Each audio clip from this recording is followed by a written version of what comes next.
Bonjour Janine. Nous sommes à Marche-en-Famenne. Les personnes réunies dans cette salle ont un point commun. La maladie d'Alzheimer a frappé à leur porte de manière précoce. Je suis heureuse de vous accueillir ici pour le groupe des battants. Sabine Henry a mis en place ce lieu de parole qui permet à ces couples de partager leur vécu, trouver des solutions et sortir de l'isolement. Je suis l'épouse de Jean-Pierre. Une particularité de notre groupe, c'est que nos malades, ici nos maris, ont été détectés avant 60 ans. Certains sont malades, on les appelle les battants. D'autres sont leur épouse, on les appelle les aidants. Moi, j'ai la chance d'habiter dans un village vraiment rural. Et donc, lui, il va beaucoup se promener avec le chien. Je marche, mais j'ai parfois un peu... je suis dans les nuages, je vais dire. Et donc, s'il y a quelque chose qui ne marche pas, si le chien est tout seul ou si Edmond est tout seul, eh bien, on prévient.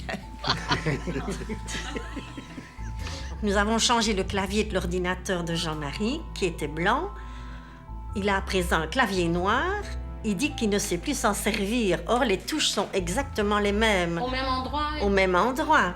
Maintenant, on sait que le nouvel apprentissage est un effort à fournir et qui pourrait demander tellement de concentration que finalement, la personne ne pourrait plus montrer cette concentration pour autre chose. Et donc, on en est même à se poser la question de voir si est-ce que je vais y arriver un jour ou pas. Jean-Pierre hésite encore quand je lui demande d'aller me chercher, je ne sais pas moi, quelque chose dans telle armoire à la cuisine. Oui. Bah, il faut déjà que je lui explique le chemin pour aller à la cuisine. Oui. Quand je pense à une chose,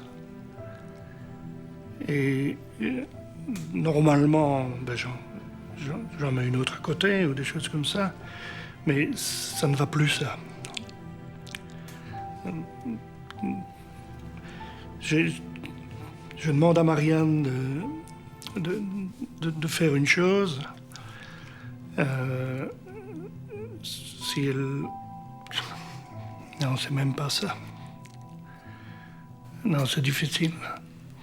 Excusez-moi, je suis pas bien là. C'est pas une aventure qu'on a choisie, c'est une aventure qui s'impose. Il faut trouver des solutions. Hein, c'est vraiment ça. Que se passe-t-il exactement dans le cerveau de quelqu'un qui est atteint par la maladie?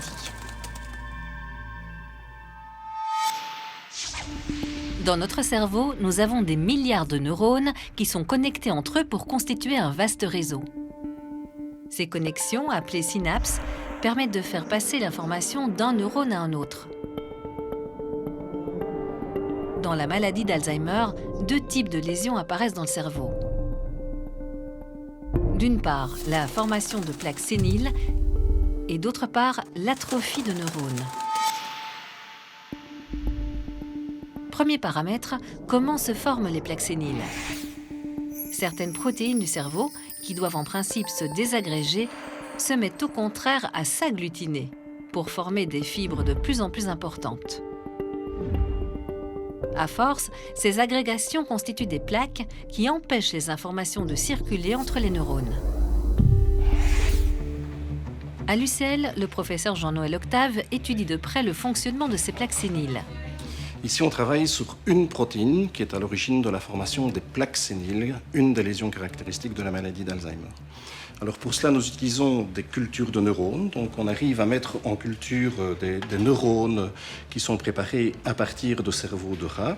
Et en réalité, après quelques jours de culture, ces neurones vont former des connexions entre eux et vont fonctionner correctement dans la boîte de culture, un peu comme ils fonctionnent dans le cerveau avec des synapses qui sont tout à fait fonctionnelles. Et ce qu'on constate, c'est que lorsque l'on introduit cette protéine dans les neurones, ils perdent leur activité. Une hypothèse serait que cette protéine, appelée bêta-amyloïde, serait toxique pour les neurones en perturbant la communication au niveau des synapses.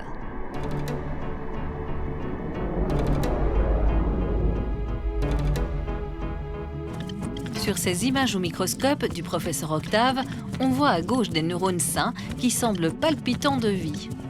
Alors qu'à droite, des neurones soumis à la protéine toxique perdent toute leur activité. L'objectif pour le professeur Octave, c'est donc de mieux comprendre le fonctionnement de cette protéine et des plaques séniles, mais aussi de pouvoir tester de nouvelles molécules contre la maladie d'Alzheimer sur des modèles vivants, des souris par exemple.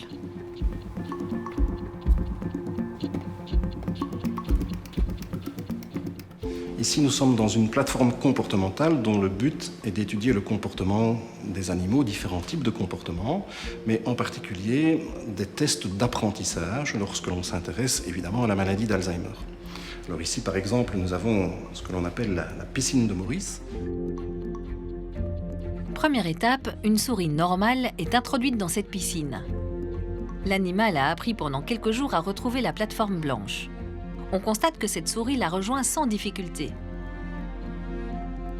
Par contre, cette souris Alzheimer, qui a reçu le même entraînement, semble perdue et nage dans tous les sens. Finalement, elle ne parviendra pas à se souvenir du chemin et à retrouver la plateforme. Elle a perdu cette mémoire spatiale. Alors, ce genre d'outil est intéressant aussi parce que lorsque l'on veut tester de nouvelles molécules chez la souris, on peut utiliser cette plateforme comportementale pour voir dans quelle mesure ces molécules sont capables justement d'améliorer l'apprentissage des animaux. Il y a quelques années, des souris ont été vaccinées dans le but d'éliminer les plaques séniles de leur cerveau. Les résultats étaient très spectaculaires, tellement spectaculaires qu'on est passé aux études cliniques chez l'homme très rapidement. Et malheureusement, les patients ne vont pas beaucoup mieux pour autant. C'est peut-être parce que l'on a proposé jusqu'à présent cette approche thérapeutique bien tardivement au cours du développement de la maladie. Il y a encore des études cliniques en cours aujourd'hui chez des patients qui sont au tout début de leur maladie. L'autre lésion dans le cerveau qui signe la maladie, c'est la dégénérescence des neurones. À l'hôpital Erasme de l'ULB, le professeur Brion connaît bien la maladie d'Alzheimer. Il étudie notamment les répercussions de ces lésions sur le cerveau des malades. Donc en fait, ce que vous avez sur la gauche, ce sont des tranches de cerveau d'un patient qui est décédé de la maladie. Donc, et ce sont des tranches qui ont été obtenues à la suite d'une autopsie. Et sur la droite, vous avez des tranches de cerveau d'un patient qui ne souffre pas de la maladie et qui est décédé d'une autre raison. En fait, chez le patient Alzheimer, j'ai ce que nous appelons une atrophie du cerveau, c'est-à-dire que le cerveau perd en poids. Notamment, il perd notamment des cellules. Et alors, vous voyez ces cavités qui sont au centre du cerveau, c'est ce que nous appelons les ventricules cérébraux. Et en fait, ces ventricules cérébraux, si vous comparez la taille du patient chez le patient Alzheimer à ceux chez le patient en contrôle, vous voyez que ces ventricules sont beaucoup plus grands, ils sont ce que nous appelons dilatés. Et ceci est une résultante en fait de la perte de matière cérébrale, qui est une des caractéristiques de cette maladie. Une tranche extrêmement fine d'un de ces cerveaux malades est prélevée pour être regardée de près au microscope. Objectif, étudier les lésions à l'origine de la maladie d'Alzheimer. C'est ainsi que le professeur Brion a été le premier chercheur au monde à identifier une autre protéine baptisée Tau, dont le dysfonctionnement est associé à la maladie d'Alzheimer. Quand tout va bien, les neurones bénéficient d'une structure squelette constituée de microtubules. Ces microtubules sont stabilisés par la protéine Tau normale. Dans la maladie d'Alzheimer, la protéine Tau se détache des microtubules. Dès lors, le squelette du neurone se dissocie car il n'est plus maintenu. Sans squelette, les neurones dégénèrent, ne fonctionnent plus et finissent par mourir. Les lésions s'étendent progressivement. Le cerveau s'atrophie petit à petit et certaines de ses fonctions se dégradent, entraînant notamment des troubles de la mémoire, puis du langage, de reconnaissance et l'incapacité à exécuter des gestes. Nous voici à la clinique de la mémoire de l'UCL. Vicky est venue rencontrer le docteur Ivanoiu car elle est inquiète. Elle se demande si elle n'a pas la maladie d'Alzheimer. Je revenais de Carrefour et je me suis trouvée dans une rue que je connais très bien et j'ai eu des angoisses. Et je dis, qu'est-ce que j'ai? Ce qui n'allait pas, c'était quoi exactement? C'était le fait que vous n'étiez pas sûr par où il fallait aller ou autre chose? Non, c'est l'anxiété. Je ne voulais plus conduire. J'avais très peur. Est-ce qu'il y a eu d'autres épisodes inhabituels? Peut-être monsieur a observé aussi quelque chose? On l'a remarqué depuis 1 an que Elle ne sait plus lire l'heure sur une horloge, c'est terminé. Elle ne sait plus, c'est fini. La petite aiguille, la grande aiguille, elle mélange tout. Et alors, si on voit par exemple dans une grande surface, n'importe quoi, elle se perd dans les couloirs, quoi. Bien. J'ai bien écouté ce que vous m'avez raconté, ainsi que monsieur, et je trouve qu'il y a quand même une série de symptômes qui me paraissent inhabituels, même pour une personne de votre âge. Pour comprendre ce qui se passe chez Vicky, on doit d'abord procéder à des tests de logique et de mémoire. Alors, voilà. Quel est l'oiseau? La mésange. Quel est l'arbre? Le tilleul. Quel est le sport? Le judo. Ok. Quel était l'oiseau?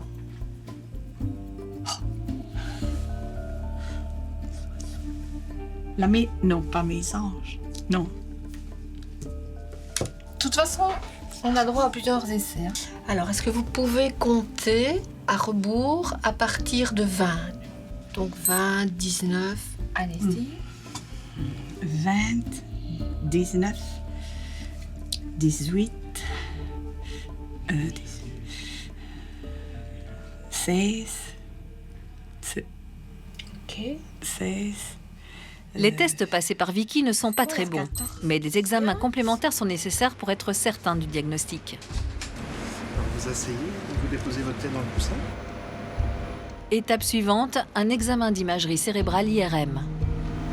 Voilà, ne bougez plus, on va commencer l'examen.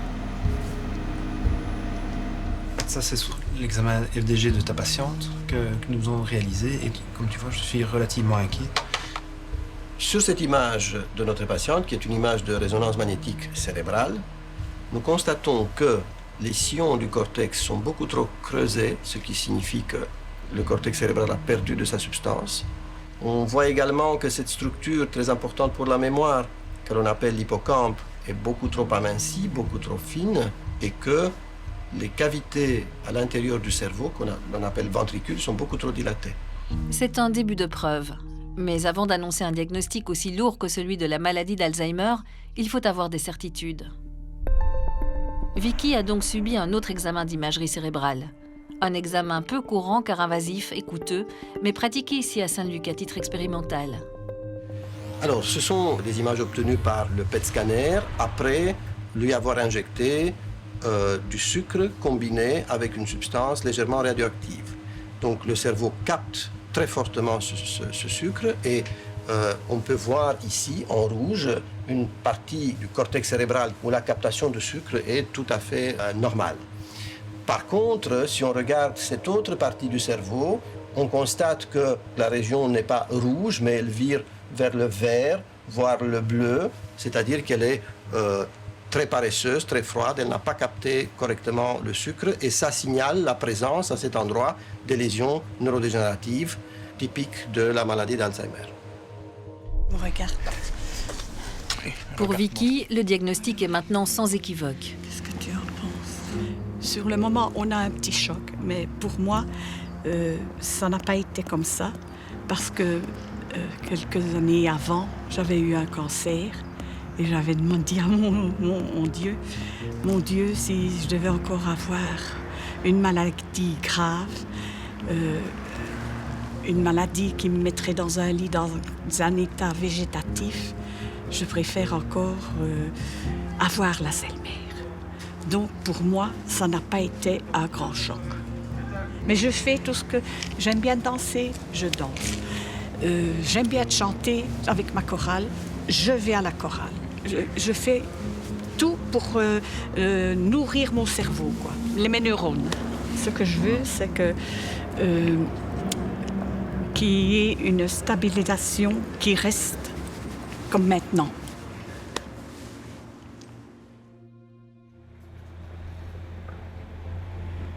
En Angleterre, à l'université d'Oxford, on planche sur la mise au point d'un test de dépistage révolutionnaire et moins contraignant, basé sur une simple prise de sang. Nous sommes en train de mettre au point un test sanguin Celui-ci nous permettrait de déterminer si une personne est susceptible de développer la maladie d'Alzheimer dans les 12 mois. Nous avons travaillé pendant des années pour identifier une dizaine de protéines clés dans le sang, annonciatrices de la maladie.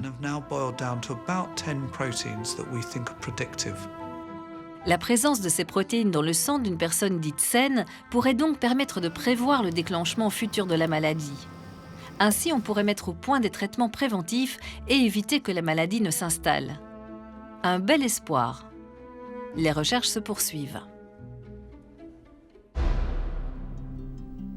En attendant que ce test soit au point, d'autres pistes sont explorées, et notamment aux États-Unis. Selon une étude américaine, on pourrait envisager de dépister Alzheimer en se basant sur l'odorat. En effet, parmi les premières parties du cerveau impactées par la maladie, il y a le cortex olfactif. Un odorat moins efficace dans la narine droite que dans la gauche pourrait être un signe. Dans une autre direction, des recherches tendraient à prouver qu'il existe également un lien entre la maladie d'Alzheimer et le microbiote. Mais d'abord, un petit rappel.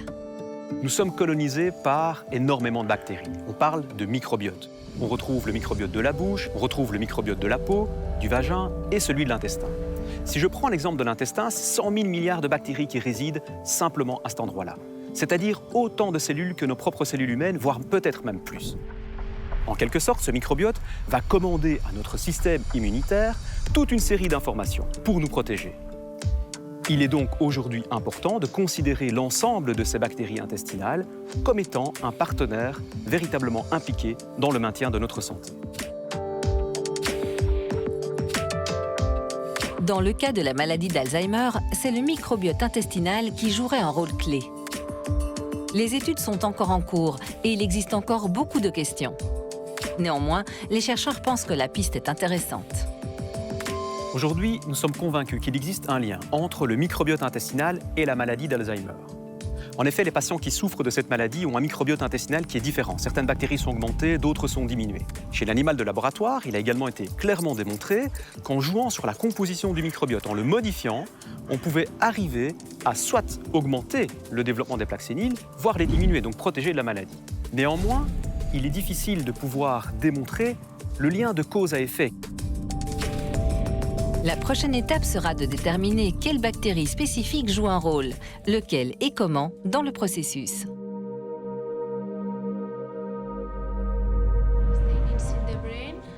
Un autre pas pour comprendre la maladie pourrait être franchi à Leuven. Les chercheurs Bart de Stropper de la KUL et Pierre van der Hagen de l'ULB ont mis au point un procédé étonnant. Encore une fois, ce sont les souris qui vont aider ces scientifiques. Nous avons eu l'idée tout à fait nouvelle et prometteuse avec Pierre d'utiliser le cerveau des souris que vous voyez ici et d'y implanter des neurones humains.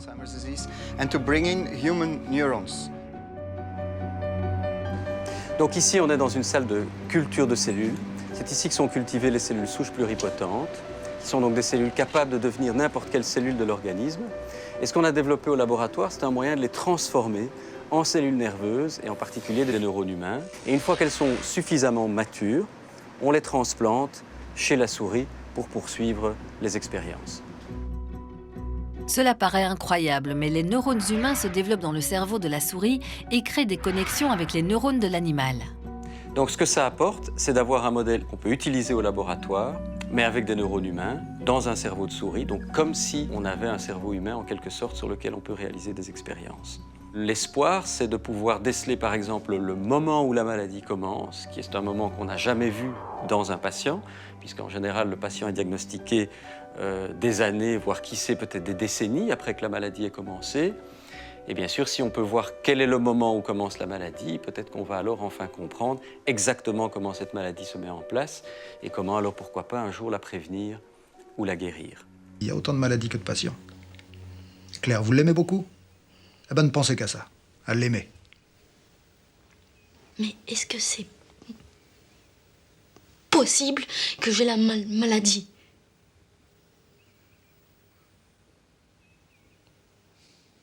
C'est possible. Merci. La maladie touche habituellement des personnes âgées. Il existe pourtant une forme rare qui touche des personnes jeunes. Pour comprendre ce phénomène, direction Paris, à l'hôpital de la Pitié-Salpêtrière, où se trouve l'un des plus grands centres européens de recherche sur la maladie d'Alzheimer. Isabelle Lebert s'intéresse aux aspects génétiques de la maladie. Anne est en train d'analyser de l'ADN de patients, puisqu'en effet, la maladie d'Alzheimer, dans certains cas, peut être d'origine génétique. Et on sait qu'il y a au moins 3 gènes qui sont impliqués dans des formes familiales de maladie d'Alzheimer. Ces formes génétiques sont caractérisées par un âge de début qui est très précoce, avant l'âge de 65 ans dans tous les cas, parfois beaucoup plus jeune, vers 40, 45 ans, 50 ans, et qui sont également caractérisées par la présence de plusieurs personnes dans la même famille qui sont atteintes de cette maladie-là. C'est ici, en fait, la mutation, c'est ça? Voilà, que ça fait un stop. Ouais. J'ai fait quoi? Les formes génétiques précoces d'Alzheimer sont rares. Mais par ailleurs, d'intenses recherches sont menées pour identifier des gènes qui pourraient être responsables d'une prédisposition à la maladie. Alors l'ensemble de ces facteurs génétiques de susceptibilité n'est pas connu au jour d'aujourd'hui, même s'il y a un grand nombre d'entre eux ont été identifiés durant les dernières années. Les recherches se poursuivent pour identifier de nouveaux facteurs de risque dans ces maladies.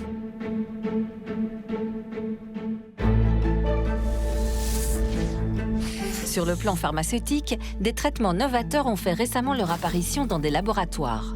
Ils sont en cours d'évaluation par différentes instances médicales à l'échelle internationale. La recherche semble donc avancer et la détection de la maladie est plus précoce et efficace que par le passé.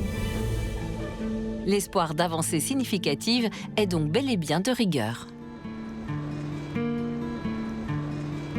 À côté des recherches en cours, notre mode de vie peut-il influencer le déclenchement ou non de la maladie? À l'Institut de la mémoire de Paris, le professeur Bruno Dubois est l'un des plus grands spécialistes mondiaux de la maladie d'Alzheimer.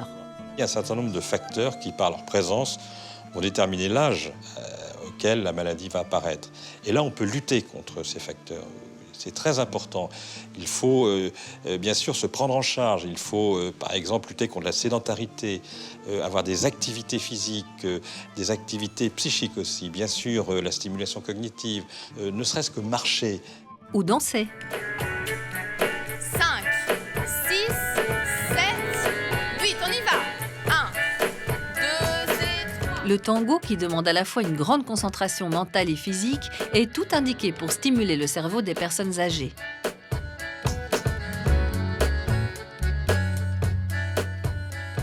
Donc, tous ces facteurs retardent probablement la survenue de la maladie. C'est la raison pour laquelle on conseille aujourd'hui aux gens de se mobiliser, de se prendre en charge pour jouer justement sur l'âge auquel la maladie va apparaître.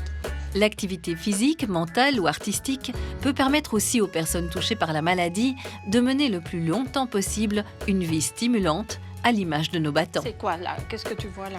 Ça fait quack, quack, quack. Ah oui, c'est je ne sais plus le nom. Alors, grenouille. Grenouille, oui. Ici, je te donne 2 cartes et là, tu as plutôt des fleurs. Je pense que la maladie d'Alzheimer est une maladie, mais la vie continue. Et alors, ce qui nous semble important, c'est que ça soit une vie normale, la plus normale possible. Et donc, l'objectif, c'est plutôt apprendre à vivre avec, et ça par des petits moyens, et en se réjouissant de réussir. Tu as entendu? T'as entendu?